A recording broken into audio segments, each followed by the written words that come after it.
السلام عليكم، ازي حالكم عاملين ايه؟ النهارده شرح جديد بتوقعات جديدة، وطبعا لعبة جديدة هنقول لكم ازاي تكسبوا فيها، واذا كانت اللعبة فعلا بتكسبك ولا لا. هنشوف الاستراتيجيات ونشوف الالعاب التانية.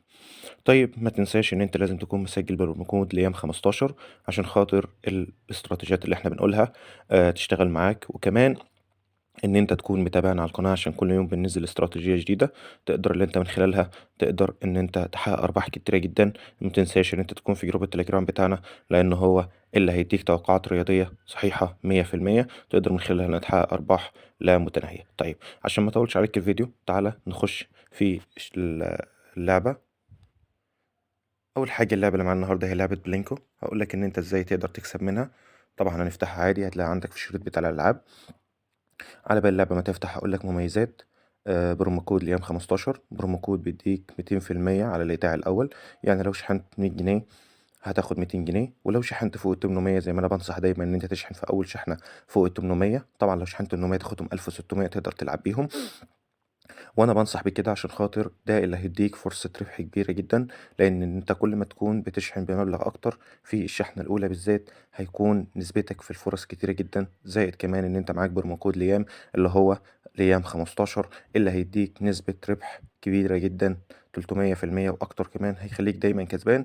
ولو اتبعت استراتيجياتنا اللي بننزلها كل يوم على القناة هنا وتابعت قناة التليجرام فانت كده راجل بتحقق ألوفات كل يوم بدون اي تعب. طيب خليني اقول لك ازاي هنلعب اللعبة دي وازاي هنحقق منها ارباح، واذا كان فعلا هنلعبها تاني ولا خلاص. طيب اول حاجة هنضغط على العلامة اللي فوق ديت اللي هي علامة الاعدادات.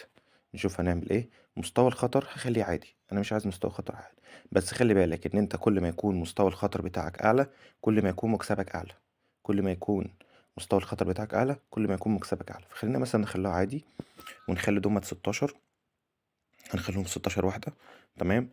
ونبدأ نجرب كده نشوف الدنيا معانا تبقى ايه. أول حاجة هنجرب مبلغ. طبعا أنا بنصحك دايما إن أنت ما تجربش بأقل من 80 جنيه. أقل حاجة اللي أنا أجربها في أي لعبة من دومت 80 جنيه. ودي حاجة احنا جربناها في الفيديوهات بتاعتنا كلها وشفنا، أو الاستراتيجيات بتاعتنا كلها وشفنا إن أقل من 80 جنيه أنت بتخسر.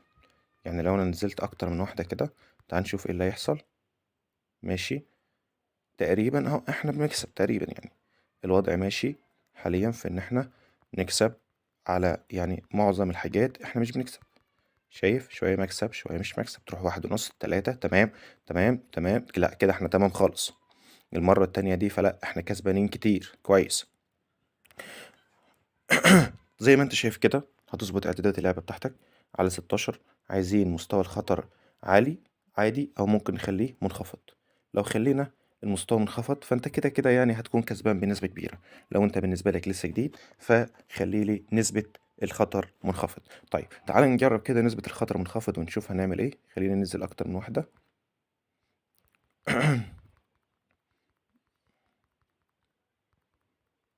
ماشي. نسبة الخطر منخفض كده انت يا بتاخد فلوسك يا بتاخد فلوسك زي ما انت شايف كده، يا بتاخد يا بتكسب. يعني هي نسبة الخطر كده، يا بتاخد فلوسك يا بتكسب. ودي بالنسبة للناس المبتدئة اللي لسه ما جربتش اللعبة لسه مش متعودة عليها. فأنا بنصح لك بدي ليه؟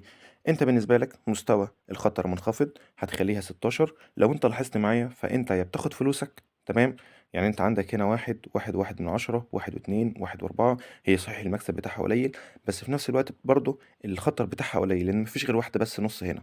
حتى اللي عندك هنا نص، يعني هتاخد نص الفلوس بتاعتك لو نزل فيه. فدي بالنسبة لي أقرب حاجة وأكتر حاجة أنت تقدر اللي أنت تكسب فيها.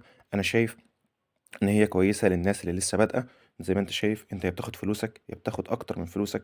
فدي حاجة جميلة ودي حاجة مية مية، ودي لعبة أنت تقدر تجربها في أي وقتك أنت فاضي فيه. وفي نفس الوقت أنت شايف إن نسبة الخطر هنا هي مش نسبة عالية جدا تقدر اللي أنت تلعب بيها عادي. وانت طبعا ضامن ان انت هتكسب بنسبة كبيرة. طبعا تقدر اللي انت مثلا لو انا مثلا بكسب في كل مرة مثلا 8 جنيه او بكسب 4 جنيه او ايا كان المكسب بتاعي.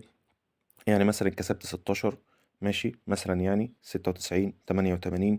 8 جنيه على 8 جنيه تقدر مثلا تنزل 100 كورة من دومت في 8 جنيه يعني تبقى ب 800 جنيه. تمام. طبعا مش كلهم مش هتبقى 8، في واحدة ممكن تكسب فيها 16. ممكن تطول منك وتروح على 16 أو تروح على 9. يعني أنت لو نزلت 100 كورة مثلا هتلاقي نفسك إن أنت خلاص بقى معاك مبلغ كويس جدا، مبلغ محترم أنت كسبته. تمام. ده كان فيديو جديد، طبعًا بافكّرك إن كل الاستراتيجيات اللي إحنا بننزّلها على القناة هنا ما تنساش إنك تتابعها، عشان خاطر يبقى معاك استراتيجيات عن كل الألعاب، زائد الاستراتيجيات بتاعتنا لازم تطبّقها على طول، لإن إحنا ما نضمنش هتتقفل إمتى، ولكن لو اتقفلت هتلاقي عندنا فيديوهات جديدة، طبعًا عشان في ناس كتير هتشوف الفيديوهات دي، فالاستراتيجية ديّة ممكن الشركة تعرف بيها أو إن الناس تشتغل بيها على طول في الألعاب فتتقفل، فأنت من أول ما تشوف الفيديو على طول تروح تعمل حساب جديد، اللي هو لو أنت مش مسجل برومو كود ليام 15 هتلاقيه على الشاشة، تقدر اللي أنت تسجل بيه على طول وتشحن بمبلغ كبير، أهم حاجة تشحن بمبلغ كبير حتى لو أنت هتسحبه بعدين، بس أهم حاجة أول شحنة تكون مبلغ كبير علشان خاطر تكون نسبة الربح بتاعتك كبيرة مع برومو كود ليام 15 وتجرب كل الاستراتيجيات. عندك استراتيجية لعبة التفاحة، استراتيجية لعبة جيمز اند مينز، استراتيجية لعبة 21، استراتيجية لعبة بلانكو نزلت اهيت، في أكتر من لعبة الاستراتيجية بتاعتها نزلت. وما تنساش تتابعنا على جروب التليجرام اللي هيديك 100% توقعات صحيحة للألعاب الرياضية. أشوفكم في فيديو جديد إن شاء الله.